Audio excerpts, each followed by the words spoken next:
இப்போ காலையிலேருந்து வேலை செய்துக்கிட்டே தான் இருக்கேங்க. இன்னும் முடிஞ்ச பாடு இல்ல. எந்த அளவுக்கு வேலைகள் வந்து நெறையா இருக்குது பாருங்கள். பாத்திரங்களே அதிகமாக இருக்குது. காலையில தினை பொங்கல் செஞ்சுட்டு பசங்களுக்கு லெமன் சாதம் கிண்டி கொடுத்தாச்சுங்க. டீ, காஃபி போட்டு இந்த வேலைய செய்யவே இவ்வளோ பாத்திரங்கள் சேர்ந்துடுச்சு. இப்போ வந்து கவல மீன் வாங்கியிருக்கேன். இறால் வாங்கியிருக்கேங்க. இதுவும் வந்து நம்ம க்ளீன் பண்ணணும். பாத்திரம் நைட்டு விளக்குனதெல்லாம் எடுத்து அடுக்கி வச்சுட்டு, இப்போ பாத்திரம் ஃபுல்லாக விளக்கி க்ளீன் பண்ணி எடுத்து வச்சாச்சுங்க. இதன் பிறகு வந்து பால் வந்துச்சு. அதையும் காய வச்சு எடுத்து வச்சுட்டு, ஸ்டோர்லேருந்து ஜாமான் வாங்கிட்டு வந்தோம்னா அதெல்லாம் டப்பாவில் ஃபில் பண்ணி எடுத்து வச்சாச்சு. வெந்தயம், கடுகு, பெருஞ்சீரகம் இந்த மாதிரி ஐட்டம்லாம் கொஞ்சம் கொஞ்சம் அப்படியே வாங்கிட்டு வந்து அதெல்லாம் டப்பாவில் ஃபில் பண்ணி எடுத்து வச்சாச்சுங்க. இப்போ மீன் வந்து கட் பண்ணுற வேலை இருக்குது. ஸ்டவ்வில் பாலை வச்சுட்டு அதன் பிறகு அதை போய் க்ளீன் பண்ணிக்கலாம் அப்படின்னு சொல்லிட்டு, இப்போ இந்த கிச்சனில் வந்து இந்த பொருளெல்லாம் எடுத்து வச்சிடலாம் அப்படின்ட்டு எடுத்து வச்சுட்டே இருக்கேங்க. காரத்தூள் வந்து எப்போயுமே மிஷினில் அரைச்சி வச்சுக்குவோம். இப்போ காலி ஆகிடுச்சு அப்படின்றதுனால பாக்கெட்டில் இப்போ வாங்கியாச்சு. இப்போ மீனும் வந்து க்ளீன் பண்ணிவிட்டு இறால் க்ளீன் பண்ணால் இதுவே எனக்கு வந்து 3/4 மணி நேரம் ஆயிடுச்சுங்க.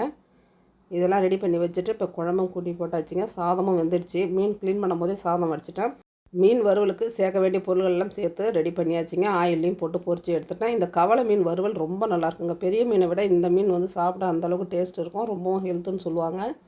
கவலை மீன் சொல்லுவாங்க. சில இடங்களில் வந்து சால மீன் அப்படின்னு சொல்லுவாங்க இல்லைங்களா, அந்த மீன் தான் இது. இது பொரிச்சு எடுக்கும்போது சாப்பிட அந்தளவுக்கு நல்லாயிருக்கும். நடுவில் ஒரே முள் தாங்க இருக்கும். இல்லை முள்ளுகள்லாம் அதிகம் இருக்காது. மீன் வறுக்கக்கூடிய அந்த மசாலாவில் வெங்காயத்தை வந்து டிப் பண்ணி நீங்கள் அதையும் பொரிச்சு எடுத்திங்கன்னா சாப்பிட அந்தளவுக்கு சூப்பராக இருக்குங்க. பச்சி மாதிரியே மீன் பாருங்கள், 2 சைடும் சதைகள் எடுத்துகிட்டு நடுவில் ஒரே முள் தான் இருக்கும். இது சாப்பிட ரொம்பவே நல்லாயிருக்குங்க இந்த மீன். இப்போ இந்த வேலைகள் ஃபுல்லாக முடிச்சுட்டு இடியாப்பத்துக்கும் அரிசி ஊற வச்சுருக்காங்க. நான் மிஷினுக்கும் போகிற வேலை இருக்குது.